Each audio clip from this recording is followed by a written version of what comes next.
This morning's gospel is an important and timely reminder for us.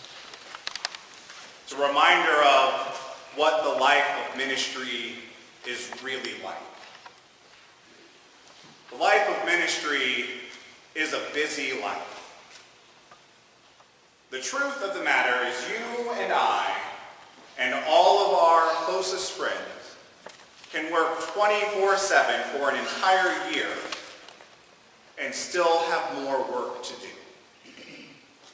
That's just how much work needs to be done in our world right now. And if we worked 24 hours a day, 7 days a week for an entire year, well before the year ended, we would fall over dead. And so there's a reminder in this morning's gospel that there's an invitation from Jesus to come away to a deserted place all by yourselves and rest. It's the age-old idea of Sabbath. So many of us forget about Sabbath in our lives, whether it's Sabbath from Christian ministry, Sabbath from our chosen secular vocation, Sabbath from family and friends, because let's be honest, sometimes family and friends, you need a vacation from them. But all too often, we get caught up in thinking, if I just do a little bit more, well, if I just do a little bit more, well, a little bit more here won't hurt. And the next thing we know, we've gone days without taking care of ourselves. It's important to come away to a deserted place and rest. There are many places we could go. It's not going to shock many of you that I would suggest Rector as one of those places. Last week, many of you will know that I was away. I was there as chaplain for the first time in a couple of years, and it was a wonderful time to get away. Though as chaplain, it was not a vacation, it was still work for me. I was still actively ministering while I was there.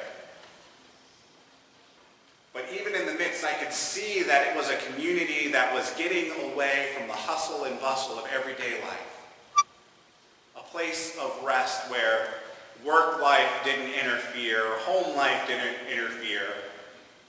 You go there, all the meals are prepared by someone else, served by someone else, all the dishes are done by someone else.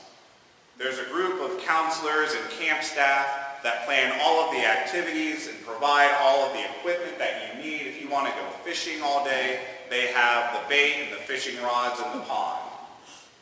If you want to go swimming, there's a swimming pool, there's a beautiful lake that they've just installed, a new inflatable fun activity in the middle of the lake that you can go do with kayaks and canoes. If you want to sit and read a book, there are plenty of comfortable chairs all over the beautiful property where you can just sit and be. I've shared this story with you many times, but in my previous congregation in Dayton, I had a teenager who, while I was there, went to Proctor for the very first time, and the second he got back, and just about every Sunday afterward, after church, he would come to me and say, "When can I go to Proctor again?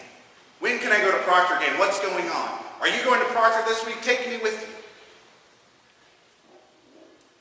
It's a place where you can find deep rest and restoration for your souls.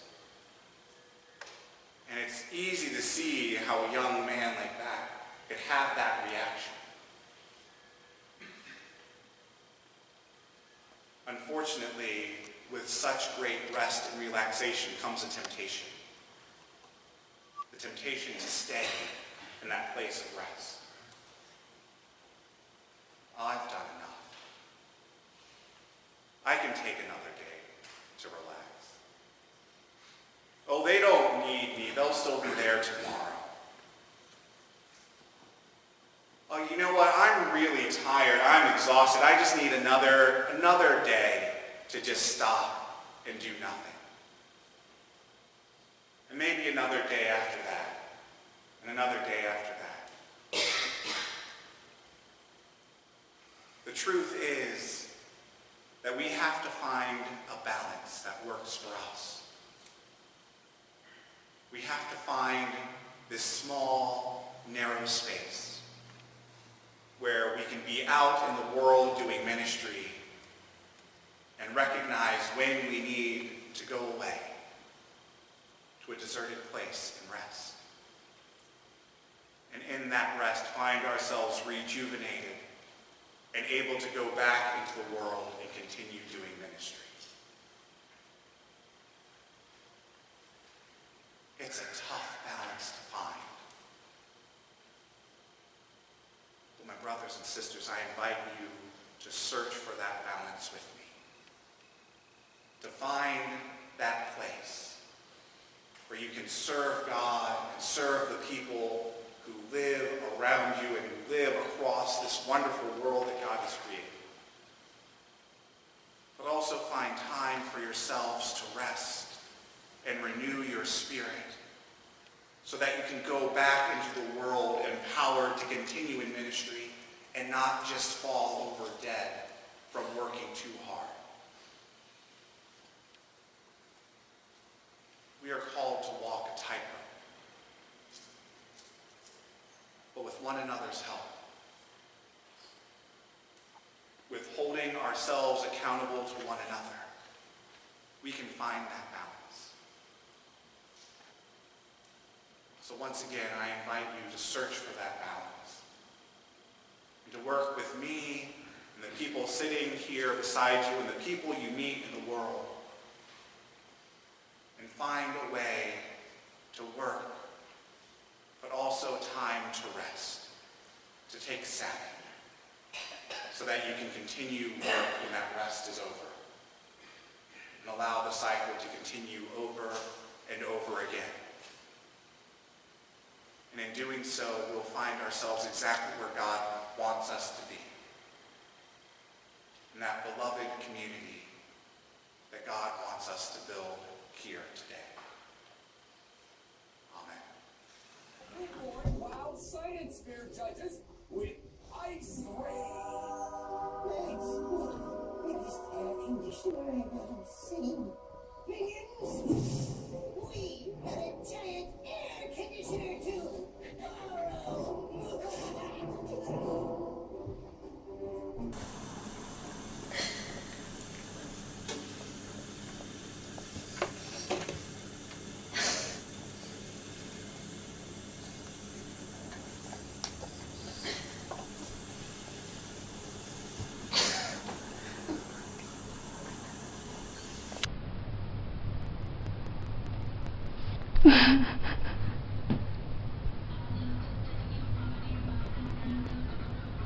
Mm-hmm.